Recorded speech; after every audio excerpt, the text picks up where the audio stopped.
I beg leave to ask the question standing in my name on the order paper. My Lords, we're working closely with the United States, including through the Quint Peace Implementation Council and the United Nations Security Council, to support peace and stability in Bosnia and Herzegovina. The Quint remains firmly committed to Bosnia and Herzegovina's sovereignty and territorial integrity. With October's elections approaching, we continue to discuss our concern about increasing anti-Dayton rhetoric, the rise in Islamophobia and other divisive narratives. My Lords, I declare my interest as the UK Prime Minister's Special Envoy to the Western Balkans from 2021 to 2025.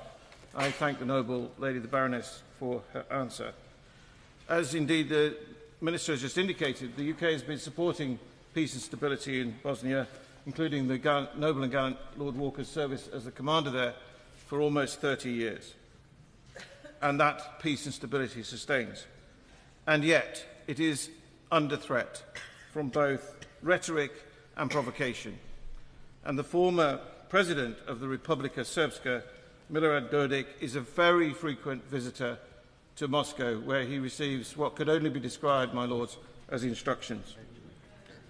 Secession is still in the language in that country, and that would be a disaster, I think we could all agree, for the integrity of Bosnia and Herzegovina, and raise the spectre of tension and worse. We have an excellent embassy, but can the noble lady, the Minister, reassure me that significant thinking and planning is in place should the security situation deteriorate?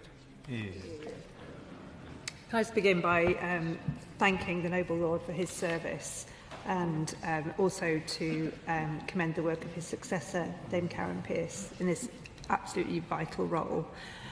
Yes, I can give him that commitment, and my colleague, who I'm sure he knows well, the MP Stephen Doughty, as he knows, leads on this in the Foreign Commonwealth and Development Office, and our commitment as witnesses to the Dayton Agreement remains steadfast. My Lords, with the resignation of Christian Schmidt as the High Representative, what is the UK government doing to ensure, because as we all know, anyone who met Mr Schmidt, he was frustrated by Republika Srpska claims by Mr Dodik, and in paying tribute to the noble and gallant Lord, what efforts are we making to ensure we get the right candidate with the resilience? And let's not forget the legacy of the late noble Lord, who actually put this at the heart. And I, of course, refer to the noble Lord Ashdown in terms of British representation standing up for Bosnia, for Croatia, for Serbia, and indeed Kosovo as well. No, it's absolutely vital that the candidate for this role, the successful candidate, has all of the attributes possessed, perhaps not all, by Lord Ashdown. They are very big shoes to fill indeed. But what matters most is that we find the candidate who has the ability to bring people together and to secure the commitments that were made at Dayton for as long as we need to do that. Russia is undoubtedly stirring tensions to undermine Western security and Bosnia's progress to EU membership. As has been said, the UK has always played a strong role in supporting the Dayton Agreement and the Office of the High Rep, which, of course, my former leader, Paddy Ashdown, filled 20 years ago, and I'm glad he was referred to. So how is the UK working not only with the United States and the rest of the international community, but specifically with the EU and European partners on Bosnia, as on Ukraine, to support the Bosnian state institutions and constitutional order? We work very closely, as I'm sure she would want us to, with the EU, but also Council of Europe and the US and other partners to do just that. We are 30 plus years on from what happened, and some people say it's time that we moved on, but actually it's very clear the conditions for that have not been met, and there are new actors, new risks that we need to be mindful of. And I think what's important is we stick to the agreement, and that we find the right person, as the noble lord opposite said, at the pick that's forthcoming.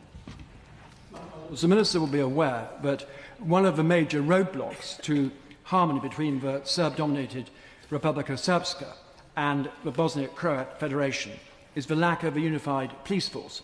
So will the UK draw on its huge experience of capacity building and expertise in this area to make this part of our bilateral relations, a key part of it, as well as trade?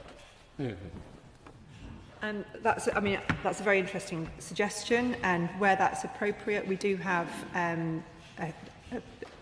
expertise in doing that kind of work. It needs to be done in a way that is done alongside the relevant authorities, and so that we make sure that we're actually moving things on in a way that's sensitive to the context, if I can put it that way.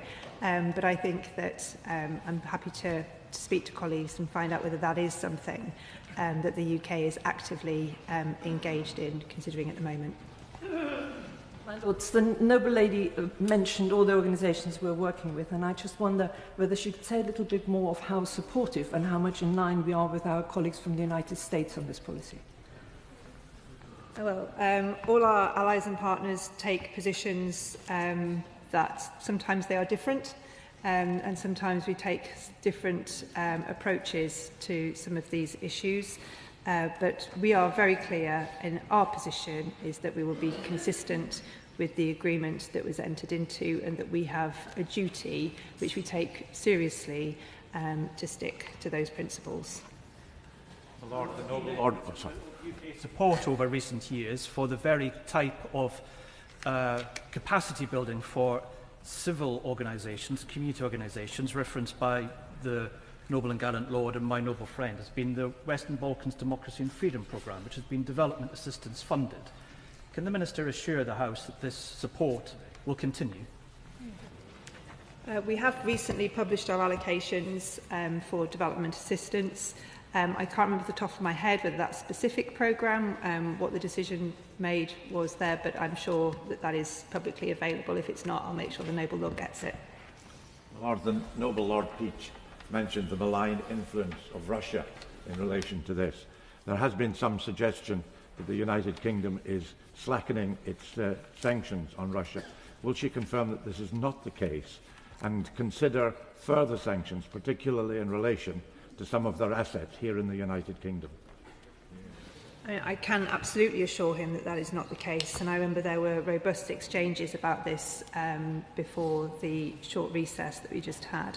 Obviously, we keep all future designations under close review, and we don't pre-announce them, but his point about our concern about Russia and our willingness to act with sanctions under the measures when that's appropriate remains.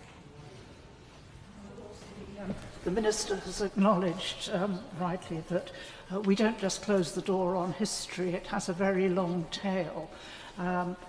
Civilians affected by the wars in the Balkans still suffer, still need support, and that support often comes from very small aid organisations which have suffered from the reduction in aid from this country and other countries. Can she acknowledge that? Well, yes. I mean, when you make a cut to your development assistance, you can spend less. That is just a fact. And, you know, I was unable to find 40% reductions for programmes that weren't doing good and having an impact, and that nobody would notice. So, of course, I'm happy to acknowledge that now, as I have done on many occasions.